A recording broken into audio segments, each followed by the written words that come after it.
बाकी अभी के बांग्लादेश के हालात बताऊं तो सर इंडिया के ने कितना हाथ लगता था इंडिया का कि बांग्लादेश को डेवलप करना। बांग्लादेश की इकोनॉमी आप देख रहे राइजिंग इकोनॉमी थी, डेवलप कंट्रीज में शुमार होने वाला था। कैसे देखते हैं आप बांग्लादेश इंडिया का कितना हाथ था उसमें? किसी की तरक्की में किसी का हाथ नहीं होता सिवाय अपने लोगों के। तरक्की अच्छा। आपने खुद करनी है। अच्छा। हाँ, जब आप राइज कर रहे होते हैं ना तो इन्वेस्टर आ जाते हैं जिनके इंटरेस्ट होते हैं, ठीक है ना। अब ये सारी इंटरेस्ट की गेम है। जैसे एशिया है ना, अब देखिए हम फॉर एग्जांपल अगर हमारा रुझान रशिया की तरफ नहीं जाता, अमेरिका की तरफ जाता है, तो उसमें हमारा क्या इंटरेस्ट है? वो हमें डॉलर्स मिलते हैं, 1 साल के बाद हमें वो भीख दे देते हैं, हम वो फंड में डालते हैं, हम खुद खाते हैं। तो हमारा इंटरेस्ट अमेरिका की तरफ है, वो कितना दूर है। And I think they did the best move going to India. और इंडिया में जाकर उनको बेनिफिट ही होगा। Raymond is already existing in India. ठीक हो गया। उन्होंने सिर्फ अपनी फैक्ट्री वो वहाँ पे शट डाउन किया होगा और इंडिया की जो उनके 3-4 फैक्ट्री है उनको उनको उन्होंने अपनी जो उनकी प्रोडक्शन है उसको प्रॉब्ली उन्होंने एक शिफ्ट एक्स्ट्रा और ऐड कर दी होगी। That's what I think. तो सर आपने कहा कि उनके लिए इस वक्त इंडिया बेस्ट ऑप्शन है, क्या वजह है कि इंटरनेशनल जितने भी ब्रांड्स हैं, America, Canada, Russia, even though China, सब इंडिया को ही अपने लिए बेस्ट क्यों इस वक्त समझ रहे हैं? देखिए जो आप अपैरल क्लोथिंग की ब्रांड्स की बात कर रही हैं, नहीं कोई भी बिजनेस हो। देखिए यूरोप की तो आपने नाम ही नहीं लिया। यूरोप बहुत यूरोप बड़ा, भी आ रहा है। ठीक देखिए हो ना गया। यूरोप ये जो रशियन कंट्रीज पहले होती थी, ये बहुत बड़ा पोटेंशियल है इन मुल्कों में। इधर गैस नेचुरल रिसोर्सेज हैं, जहाँ नेचुरल रिसोर्सेज होते हैं वहाँ पे पैसा होता है। जैसे अरब्स के बाद ऑयल था, अब 30 तक ऑयल होगा, उसके बाद वो नेचुरल रिसोर्सेज। तो ये इंडिया के इसलिए जाती है, इंडिया उनको बहुत बिजनेस अपॉर्चुनिटीज़ देता है जी। ठीक है। वहाँ पे डॉलर का जो एक्सचेंज रेट है वो बहुत उनको बेनिफिशियल होता है जी। जो वहाँ पे जो क्योंकि वहाँ की जो सैलरीज हैं वो भी बड़ी मोनोपोलाइज्ड है, मोनोपोलाइज्ड है जी वहाँ पे। और वो बहुत बेहतर इफेक्ट आता है फॉर दी बिजनेस कम्युनिटी। यहाँ पर एक बात बताना चाहूंगा कि इंडिया ने बांग्लादेश से जितने भी ट्रेड थे, ट्रेड मुनक़ता कर दिए, बंद कर दिए। और आज की बात बताऊं कि अदानी कंपनी जो है वो इलेक्ट्रिसिटी सप्लाई कर रहा था बांग्लादेश को, तकरीबन $800 मिलियन की इलेक्ट्रिसिटी के बिल अभी बांग्लादेश ने देने हैं। इंडिया डिमांड कर रहा है पहले वो बिल दो, देन आपको एनर्जी सप्लाई करेंगे हम।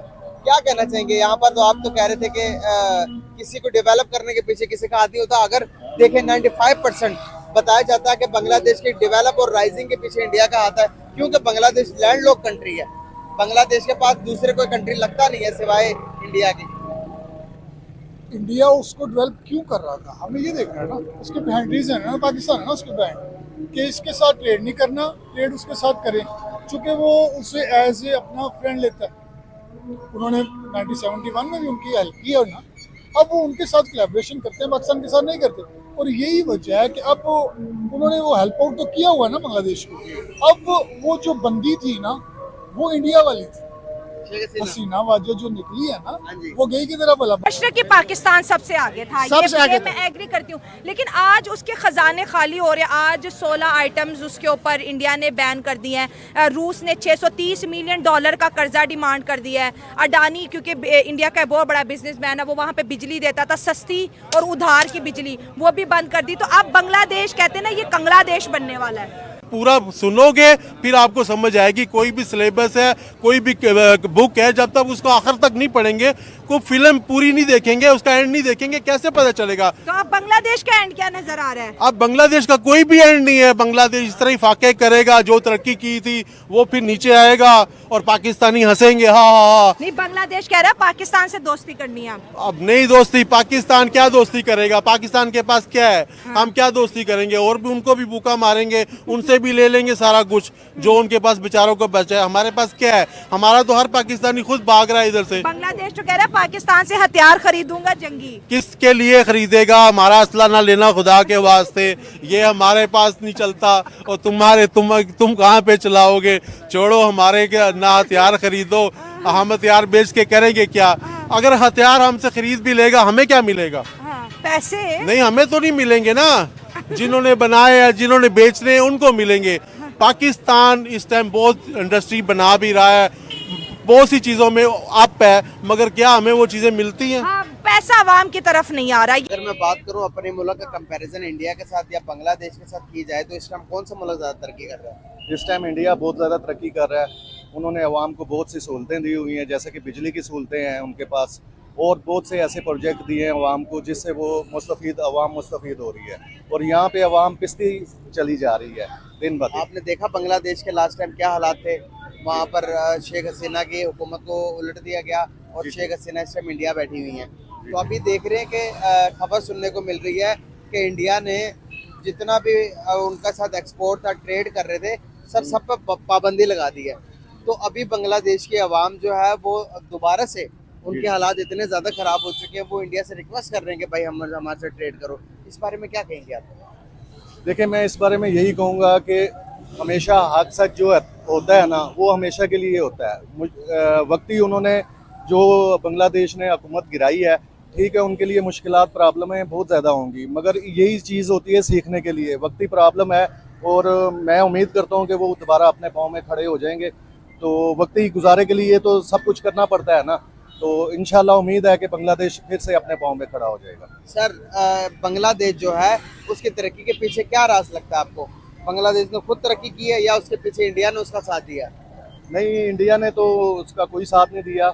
ये बांग्लादेश ने अपने पाँव में खुद ही खड़े हुए हैं और उनकी तरक्की का राज भी यही है कि वो आपस में मुखलस और एक यकजहती होकर चले हैं। अब जैसे देखें, उन्होंने उनकी ये हुकूमत गिराई है, उनमें वेरिएशन देखी है, तो ये सारे स्टूडेंट इकट्ठे हुए हैं, तो फिर जाके इसका ये नतीजा निकला है। सर, अगर आप स्टूडेंट्स की बात कर रहे हैं, तो अगर आप तरक्की की बात करेंगे तो मैं आपको यहाँ पर एक चीज़ बताना चाहूँगा।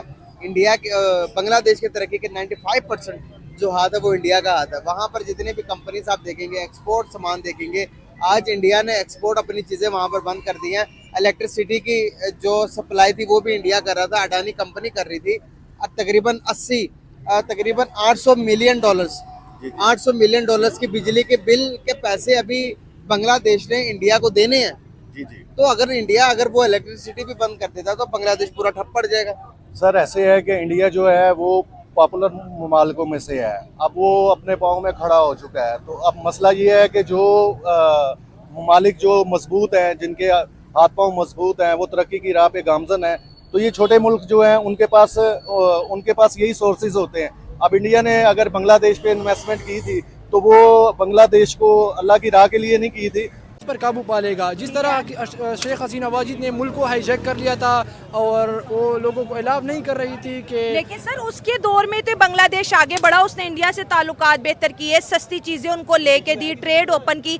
आज वो अपनी ही वो कहते हैं ना लीडर को गद्दार कह रहे हैं। जिस तरह उन्होंने जो है शेख मुजीबुर रहमान के स्टैचू को जिस तरह से उन्होंने तोड़ा, डेफिनेटली हम अगर हम देखें तो दूसरे आस्पेक्ट से, तो शेख हसीना वाजिद ने भी बहुत ज़्यादा एट्रॉसिटीज़ कमिट की और ब्लंडर्स कमिट किए हैं, बिल्कुल किए हैं, क्योंकि वो जो है वो एक परफेक्ट कोई नहीं हो सकता।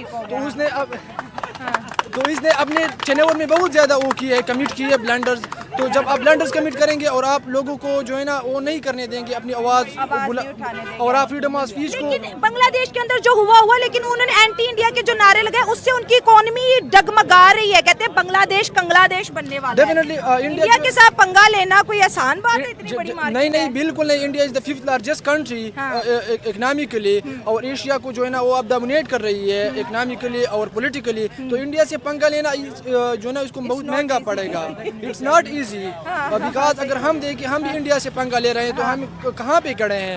वी आर टीम तक नहीं भेज रहे बल्कि वो तो एक दूसरा वो स्पोर्ट्स को है। एटमी ताकत तो हम रखते हैं, फिर भी क्या बात है, एटम बम के आगे कुछ नहीं बनाना। बिल्कुल ऐसे ही है। अब चाइना की आप बात करते हैं, हम चाइना के साथ दोस्ती नहीं। चाइना हमें कितनी बिजनेस देता है, सोलर पैनल्स, इन्वर्टर्स, हमारी लाइट बिल्कुल फ्री हुई हुई है। नहीं देता, पैसों की। हम अगर देखे जाए तो यहाँ पर ऐड करना चाहूँगा, ये भाई बात करें, मैं कब से सुन रहा हूँ ये चाइना पाकिस्तान की दोस्ती। मैं आपको याद दिला दूँ, फाटक इलाके से 6000 अरब डॉलर, ये सुन ले, 6000 अरब डॉलर वो तंबा लेकर चाइना गया मुफ्त में। वो किसका हिसाब देगा? सी पैक इसलिए तो बनाया हमने, उन्होंने सी पैक बना तो दिया आप लोगों को। सी पैक से अभी तक हमें 1 रुपए का फायदा मुझे पता है, किसी को बिजनेस मिला है मुझे पता है। सी पैक जो है ये चाइना का एक कॉलोनाइजेशन की तरफ हम जा रहे हैं। चाइना हमें जिस तरह ईस्ट इंडिया कंपनी आई थी you know for the sake of trade and they with the passage of time they colonized us. इस तरह चाइना भी आ रहा है and they will colonize you know very soon. Because ये जो सी पैक है ये इसको आधी से ज़्यादा दुनिया जो है ना इसके साथ वो